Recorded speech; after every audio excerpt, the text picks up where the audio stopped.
goes anywhere he wants to go. That's right, wherever he wants. Well, we are back, and we are joined by Ken Goldberg, who is an attorney, and who was a runaway, grew up in the streets, was into drugs, and on the road to nowhere. When he turned himself around, turned himself in, became a successful youth counselor, and is now an attorney who practices whose practice includes criminal and gang cases, and Ken is also, I happen to know, a triathlete. So welcome. And now you're familiar, you're joining us, but you are familiar with Brother Bill's work. A lot of your clients are accused of gang-related crimes, true? Yes. Now, and you as a man of the streets, what do you think of this kind of work? Is this guy nuts or what? Not personal. That's possible. He may be crazy, but I think there's a place for him.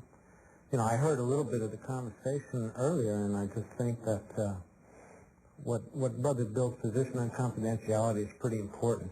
You know, there is a role, I think, for people like that. It's very difficult to go out and do the kind of work and be in the streets with kids, and if they do suspect that you are an informant in any way, shape, or form, I think his life would be at risk, but even that, he would be less effective, although I'm not sure what his mission is, but I know it would hinder it, having been in that position, a similar position. Well, I assume that your raison d'etre pretty much is just whenever someone is shooting, to say them to stop shooting. Is that yeah, but we never say that.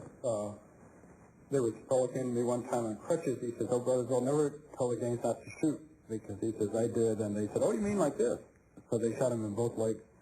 And the next night, a fellow came to me and said, "Well, I think we ought to go tell a certain gang not to shoot." So he must have done that. I told him, "Don't do that," or something. So he did that. They poured gasoline under his door and lit it. And then he got to the door right away, opened it, and they shot him 4 times. He was in Cook County Hospital for a long time. So what I do is go on scanning the gang in their way directly. Like if there's a fellow in an entranceway over here, they don't know another gang's going to shoot at them, I stand directly in line with that entranceway. Once in a while they might shoot by me, but they'll hit the bricks of the building, not the voice. So you have to just love the kids as they are, and they all have a conscience. All fellows are, really whole persons. So that reminds them of their conscience, and they say, well, that changes their attitude. Somebody loves them enough to die for them. You have to really be willing to die for the kids. And then that changes their attitude, and they'll go home with it. I got to tell you, do these guys have consciences? I'm inclined to think that Brother Bill's view is somewhat Pollyannish. I'm not knowing a whole lot about gangs. It don't seem to me like these guys do have consciences. Do they? In your perspective? Aaron, in my perspective, the gang murders that I see, the hundreds of gang shootings that I see, the gang crimes that I see, in many cases I don't see much difference between the multiple shooter and an animal in the jungle. So they put you on the no vote for the conscience. They put me on the no vote. Yet I've got a lot of faith in the kids of the city also. Not all kids roaming the city of Chicago, by any means.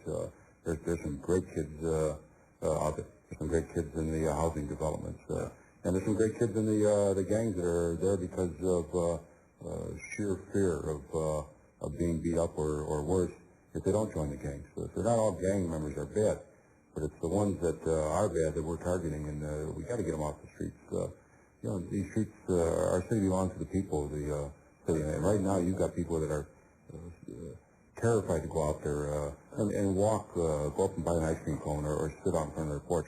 And that's what we're all about, to give back the city to the people. Now, Ken, you were a problem youth. How effective can anyone, Lieutenant Dart or Brother Bill, be in really changing the behavior and attitude of somebody who's bound for trouble? Because you kind of really, my understanding is you kind of just had your own kind of epiphany and just decided yourself. But how effective can an outside force be? Well, I think 2 things. These 2 gentlemen have totally different purposes, and I don't think that the commander proposes to do anything to change other than to try to eliminate the problem in a law enforcement perspective. I think the brother has another approach. My feeling is to be there when somebody like me maybe makes a decision to change. They have somebody who's outside of that immediate group the gang or whatever criminal element you're with, to get another perspective and maybe to get some assistance transitioning into a normal life. It's a difficult time. The problem is if you're having that awakening and there's nobody there to guide you through it, frequently you may not make it. Is that a fair analysis of what you end up doing? Yeah, often the kids will ask for jobs, and we'll take them to Catholic Charities. They have a job center at 721 Northwest L Street. Yeah. What was that address again? 721 Northwest L Street. If people are looking for work, and they send out people to employers and the like. And but we don't actively try to get the kids to get a job or to go back to school. We wait for them to ask us about that, and then we'll give them the information, because a kid may not be ready.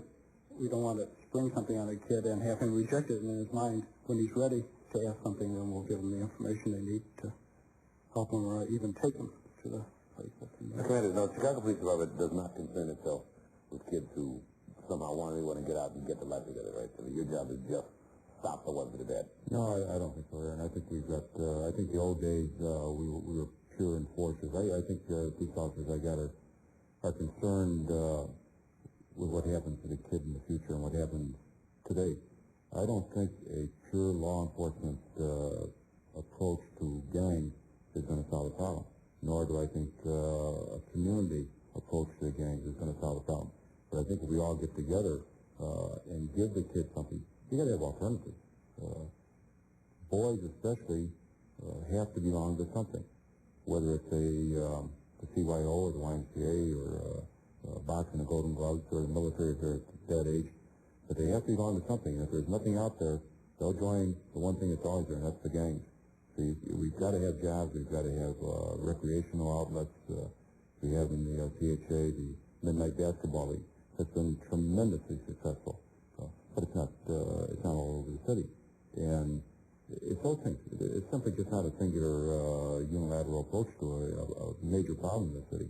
Kid, from your perspective, what's working in fighting gang violence? From my perspective, nothing is really working very well.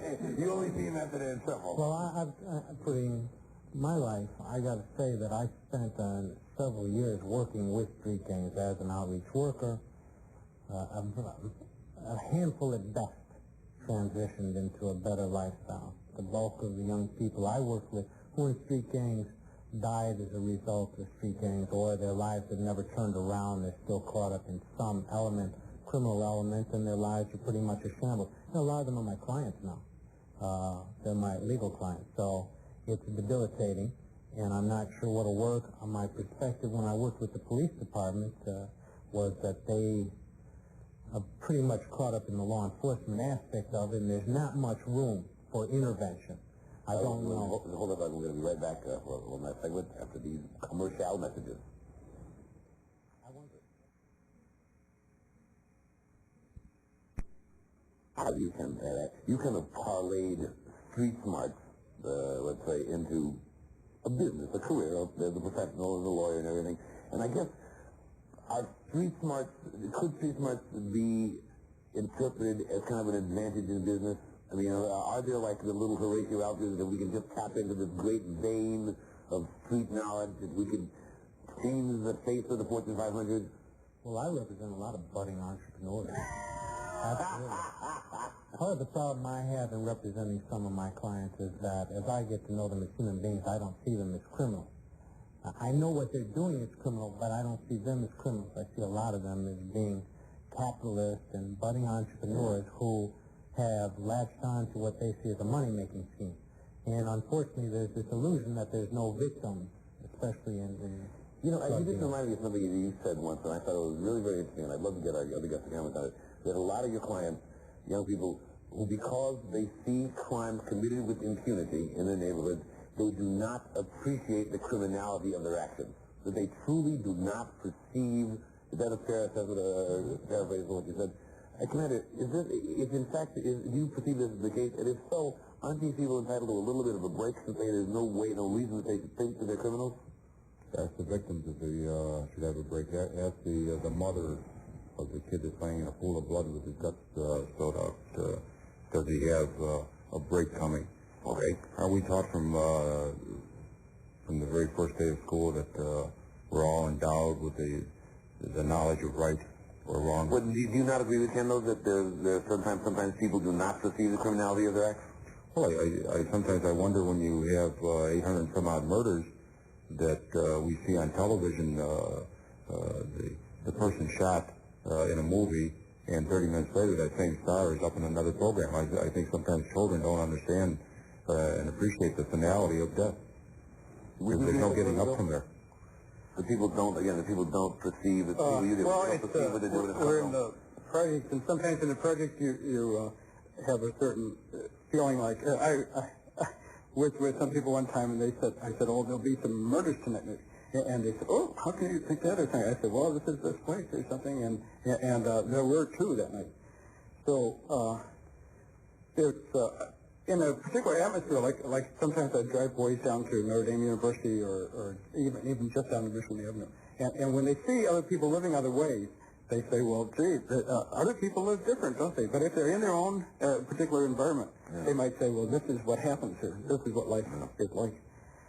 But I also agree with Commander, the terrible pain of these deaths, for everybody concerned, especially mothers.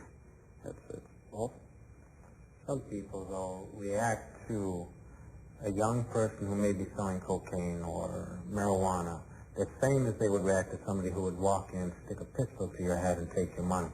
I say there could be a distinction. The same guy may be capable of both, but the same guy may not necessarily be capable. The one may only be capable of just selling you drugs, and if he had to take your money from you, he couldn't or wouldn't. Ken, 3 weeks ago, we had a murder of a 3-year-old at Gateway Gardens, 35th Street, over dope. The gangbangers were firing at one building to drive the customers away from that narcotic dealer to another dealer. So the sale of cocaine, as you would describe it, is minor compared to the homicide. But because of that selling, we had a 3-year-old baby killed. I don't mean to suggest that the selling of cocaine is a benign act. Oh, it's not a benign act. We're kind of out of time. But Brother Bill, you want to say one quick thing? I'd like to say in our work that we really believe that it's Jesus doing this work, and we're sort of, as sinners, representative of how much he loves people. Then, well, thank you very much, Brother Bill Combs, for being with us. And also thank you, Commander Robert Dart. And also thank you very much, Barrister Ken Goldberg. It's good news time, folks. Drug gangs and violence and all the other party favors attendant to prohibition are not inevitable. Individuals, regular old garden variety normal folk like us can make a difference. Now, not all of us are or need be as brave or as nuts as Brother Bill, but if we are to regain control of our own neighborhoods, we must be at least as committed and willing to try as Ken Goldberg and Commander Dart, who are just a few of the hundreds of people who are making a difference in their communities. Roger Smith, the former chairman of General Motors, once said that nothing ever gets done without a monomaniac with a mission. And you certainly have to be a bit of a maniac to challenge powerful and entrenched street gangs. But it is a mission well worth undertaking, and I salute those who do. And I hope that you do join us next week for Talking with Aaron Freeman.